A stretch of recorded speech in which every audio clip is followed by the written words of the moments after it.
Durante años, los relatos del conflicto armado han girado en torno a cifras, a cronologías oficiales y discursos políticos institucionales. Pero hay otras voces, y que aún esperan ser escuchadas.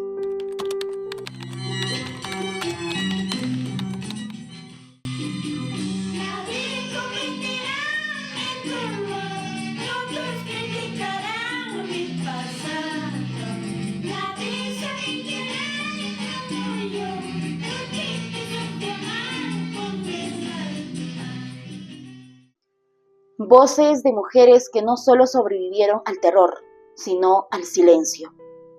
Mujeres que cargaron con heridas invisibles, muchas veces ignoradas por la historia de nuestro país. Y hoy, en nuestro segundo reportaje de Rostros del Perú, recogemos uno de estos testimonios.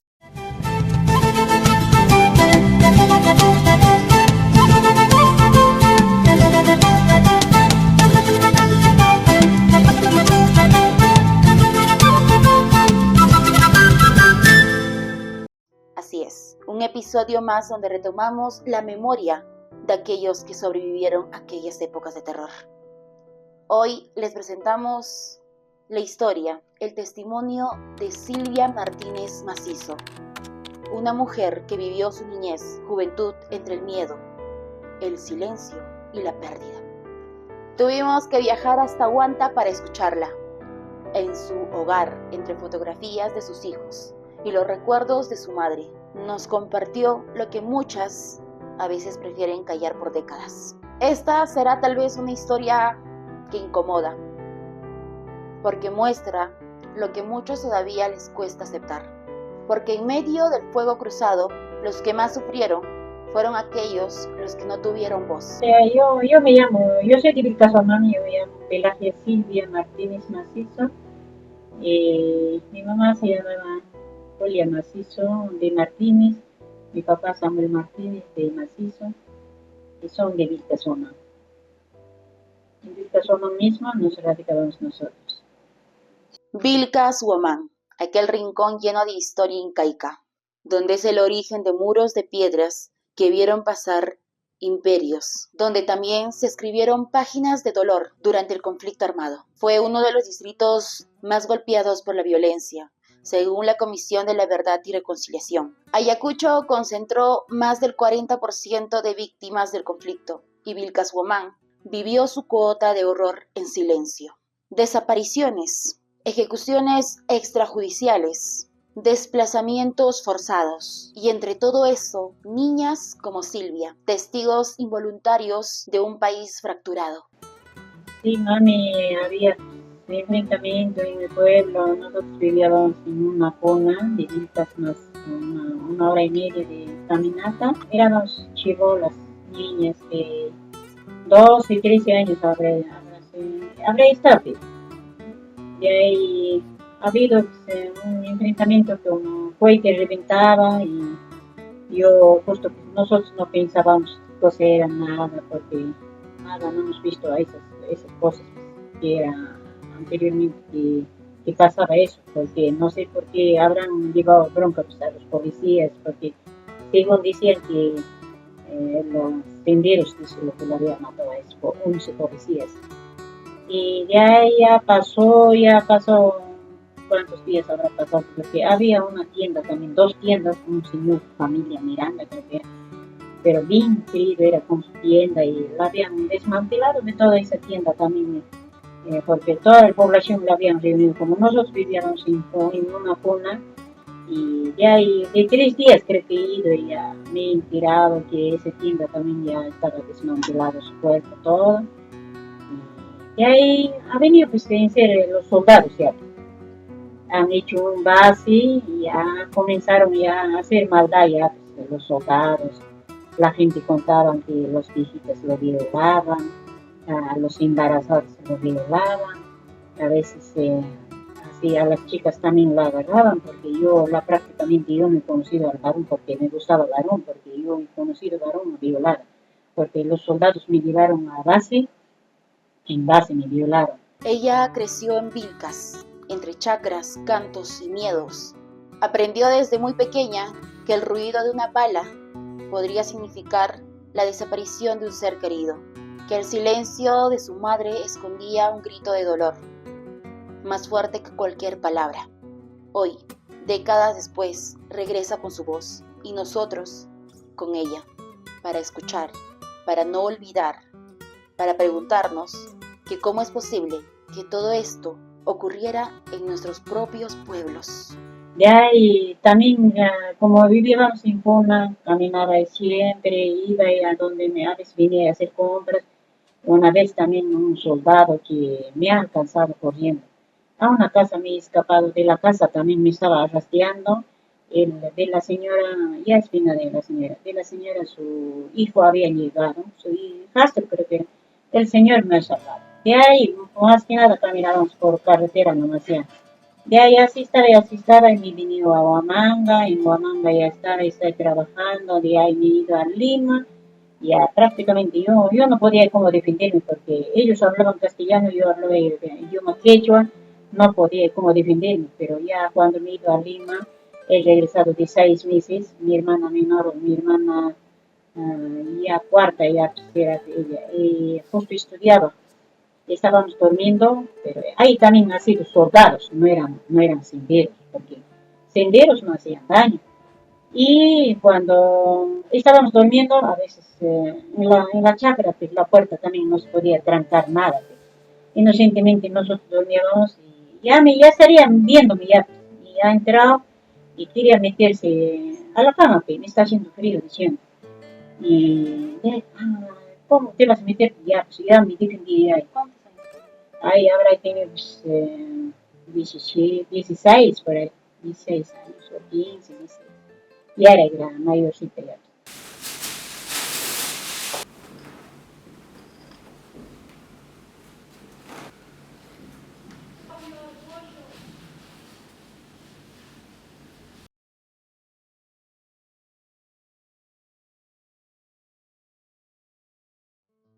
Nuestra protagonista de hoy, Silvia Martínez Macizo, se refugia en la música.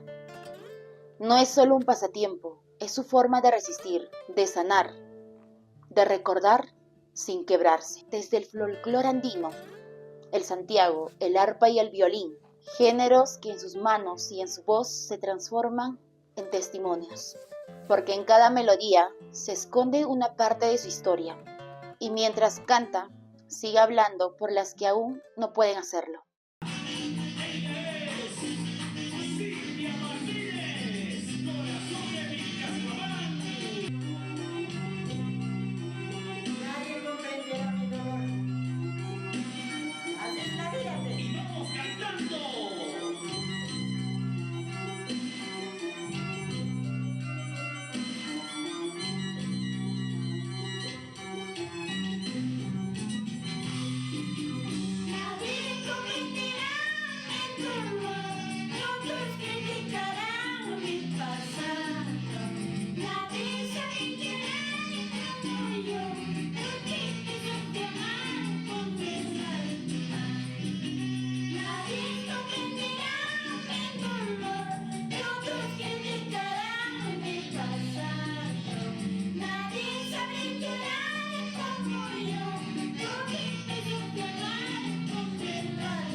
Mi mamá sí, a un señor según decía que le habían matado a su esposa y la habían traído al cuartel, en cuartel estaba escapando, la habían disparado del cuartel estaba el señor Coco, se había escapado, había llegado donde mi mamá y a mi mamá le había dicho, alójame, mi mamá había dicho que yo me voy a irme a Vistas diciendo, como vivía en Puna, a su atrás según dice que han llegado soldados, no, no vas a avisar diciendo, dice ahí el señor que el Coco y me lo había dicho, yo preferido acusarme diciendo mi mamá en quechua me voy a irme y de ahí dice pues a su atrás llegó soldados noche, terrocos noche ya, pero quién diría pues porque quiera sendero, quiera soldados, porque Que a soldados se les recibe, es que a pobre gente no los ha alojado, y a mi mamá la había golpeado, porque de ese sitio mi mamá sentía siempre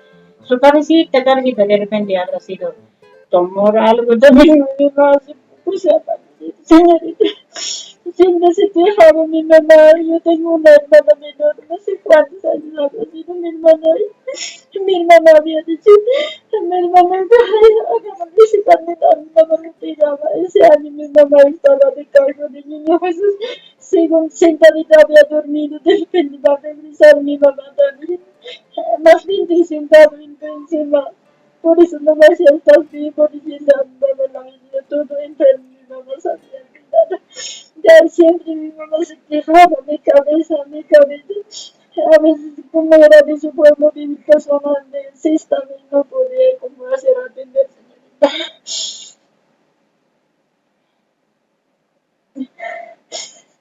Muchas cosas hacían los soldados. Eran los soldados hacían de todos sitios, siempre soldados lo traían a la gente, te recueres, aquí también. A veces uno no podía entrar ni siquiera al desfile, nada. A mí también cuando era chula, deben algo estás llevando todo acá en Huamanga, en Huanda, todo, más daño hacían los soldados, porque a veces la gente de la chacra, no, algunos no sabían hablar castellano, no podían como defenderse, nada, todo. El relato de Silvia se detiene, pero su mirada dice más que sus palabras. Recuerda aquella tarde como si hubiese ocurrido ayer. Soldados irrumpieron a su casa y golpearon a su madre brutalmente. Y aunque nunca lo dijo en voz alta, desde aquel día su madre nunca volvió a ser la misma. El dolor físico, las secuelas, le acompañó hasta los últimos días de su vida. Aquel golpe dejó secuelas irreversibles y un silencio que pesó durante décadas.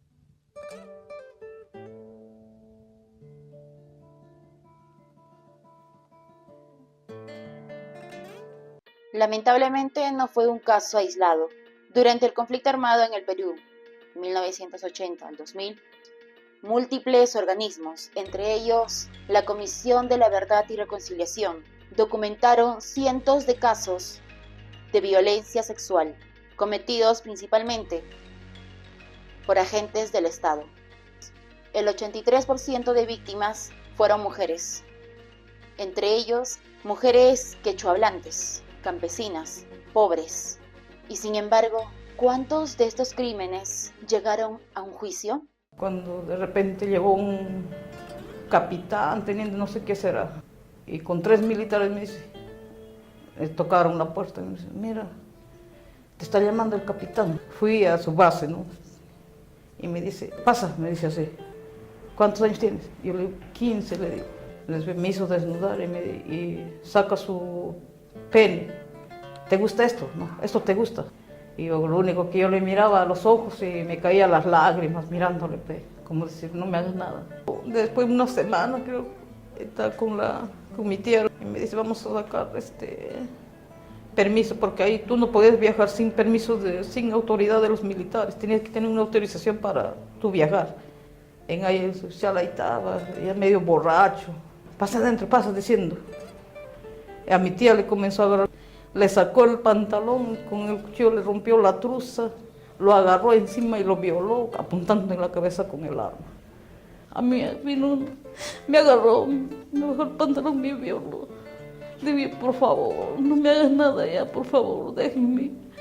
Salió, otro entró, también me violó, el otro entró, me violó. A la tercera ya yo le dije, grité fuerte, le dije, déjenme, desgraciado de mierda, ¿por qué me hacen esto si yo no les he hecho nada? Yo todavía soy niña, ¿por qué me hacen? Le digo. Consecuencia de esa violación, yo parecía embarazada. De 7 años una niña casi, ¿no? A mí me agarraron ya bofetadas así, terruca diciendo, y me arrastró como 6 militares, era en oscuro, no sé cómo estaban con pasamontaña todo. Cachetada me han mandado en la cara y así, entonces varios ya me agarraron mi mano, mi pie en el suelo me han estirado y mi boca. Yo sentí que era con su toalla que me había amarrado mi boca para no gritar. Y así se abusaron de mí. El otro salía, el otro hacían terminar. Yo no pude hacer nada y mi mamá no. Después se han ido. Ahí recién grité y salían otras de militares y ya no estaban.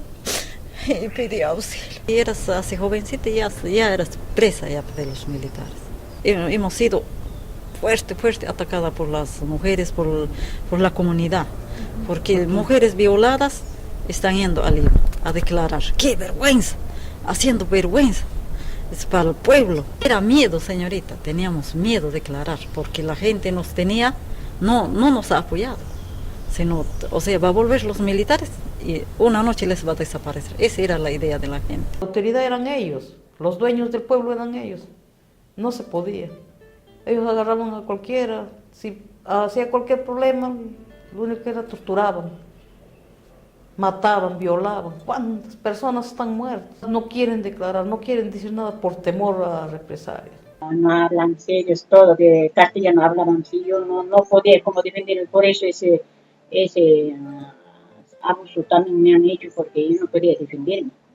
Porque segunda vez que entraba a mi casa, ahí ya me defendería, pues, porque pero la verdaderamente mis vecinos habrán sido también, no eran familias, hace gente ya que no eran, pero yo me defiendo, así que entonces voy a gritar después qué te va a pasar, porque yo rodeado de mis tíos vivos, le he dicho, y se han ido, porque ellos no hablaban de ello. Fueron usadas como objetos de guerra, como instrumentos de castigo y control.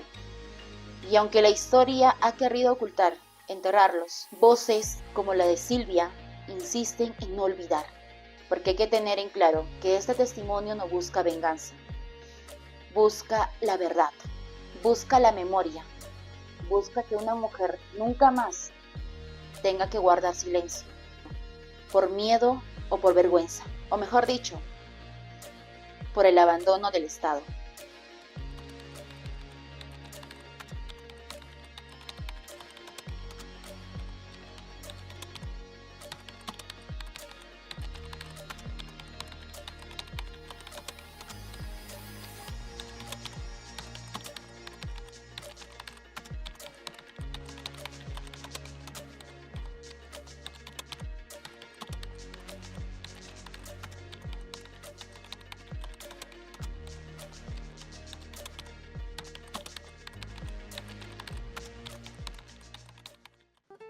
Con este segundo reportaje volvemos a tocar una herida profunda por un conflicto que no solo se dio en el campo de batalla, sino también en las casas, en los cuerpos, en los recuerdos. La historia de Silvia no es un caso aislado, es una entre miles. Su testimonio revela otra dimensión de la violencia que ocurrió en nuestro país, lo que afrontaron las mujeres, y no por portar un arma, sino por el simple hecho de existir en medio del miedo. A través de su voz, su canto y su silencio, entendemos que la memoria necesita espacio para florecer y que darla a conocer no es un acto de victimismo, es de hacer justicia.